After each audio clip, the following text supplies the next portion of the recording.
rồi mà từ ta selectionជាទីគោរពយើងបន្តជួបគ្នាទៀតនៅក្នុងវគ្គទស្សនវិជ្ជាថ្មីក្នុងប្រទេសកម្ពុជាឥឡូវនេះយើងជួបការតាក់ទងបានមន្ត្រីព័ត៌មានយើងពីខេត្តបៃលិនគឺលោកវូតពឿនជំរាបសួរលោកពឿនបាទសូមជម្រាបសួរលោកកំហុងនិងនាងតេរ៉ាសូមការងារនិងទូទីជនអស់ដែលកំពុងតាមដានទូរទស្សន៍ការផ្សាយទូជាតិរបស់ទីក្រុងបាទលោកពឿនព្រឹកនេះមានព័ត៌មានអ្វីជូនប្រិយមិត្តយើងពីបៃលិនបាទព្រឹកនេះខ្ញុំមានព័ត៌មានមួយគឺនិយាយអំពីរដ្ឋបាលខេត្តបៃលិនត្រៀមយកណាស់សម្រាប់ការប្រារព្ធពិធីបុណ្យចូលឆ្នាំថ្មីប្រពៃណីជាតិខ្មែរបាទសូមជឿបាទក្នុងឱកាសនៃពិធីបុណ្យចូលឆ្នាំថ្មីប្រពៃណីជាតិខ្មែរឆ្នាំម្សាញ់សប្បុរស័កពុទ្ធសករាជ2569នេះលោកជំទាវបណ្ឌិតបានស្រីមុំអភិបាលនៃគណៈអភិបាលខេត្តបៃលិនបានត្រៀមរៀបចំមកមានកម្មវិធីសង្ក្រាន្តឆ្នាំថ្មីនៅមាត់ស្ទឹងបៃលិនបាទចាប់ពីចំណុចស្ពានតារីរហូតដល់ស្ពានសន្តិភាពក្នុងសង្កាត់ទូរវីក្រុងបៃលិនខេត្តបៃលិនសម្រាប់បង្កការសប្បាយរីករាយជូនដល់ប្រជាពលរដ្ឋភ្ញៀវទេសចរជាតិនិងអន្តរជាតិមកលេងកម្សាន្តនៅក្នុងខេត្តបៃលិនបច្ចុប្បន្ននេះរដ្ឋបាលខេត្តបានបង្កើតជាគណៈកម្មការអនុគណៈកម្មការដែលមានមន្ត្រីអង្គភាពជំនាញជុំវិញខេត្តអាជ្ញាធរមូលដ្ឋានយុវជនសសយកជាសមាជិកបាននឹងកំពុងសកល5ក្នុងការតុបតែងលម្អតាមសួនសាធារណៈតាមដងផ្លូវរមណីយដ្ឋានទេសចរនានាការរៀបចំភ្លើងពណ៌ក៏ដូចជាការរៀបចំដីរៀបចំទីតាំងកសាងហេដ្ឋារចនាសម្ព័ន្ធនានាសម្រាប់សង្ក្រាន្តឆ្នាំថ្មីនៅក្នុងខេត្តបៃលិនរដ្ឋបាលខេត្ត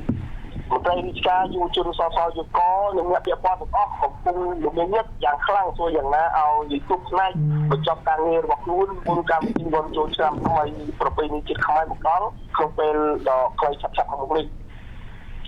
សង្គ្រាមឆ្នាំថ្មីខេត្តបៃលិនក្នុងឆ្នាំនេះលោកជំទាវបណ្ឌិតបានស្រីមុំអភិបាលនៃគណៈអភិបាលខេត្តបៃលិន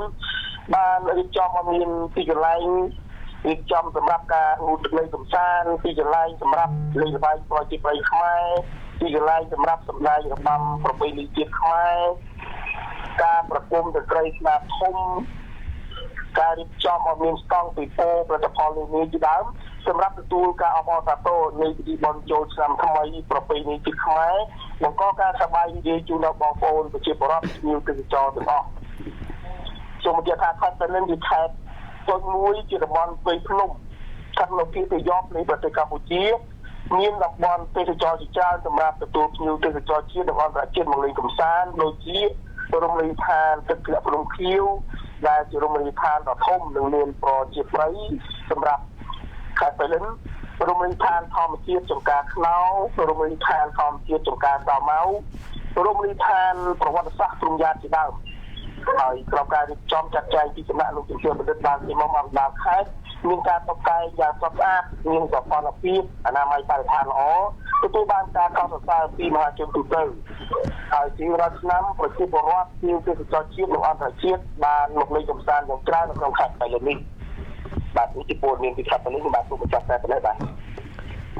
អរគុណច្រើនលោកពឿនជម្រាបលាជួបគ្នាឱកាសក្រោយទៀតលោកពឿន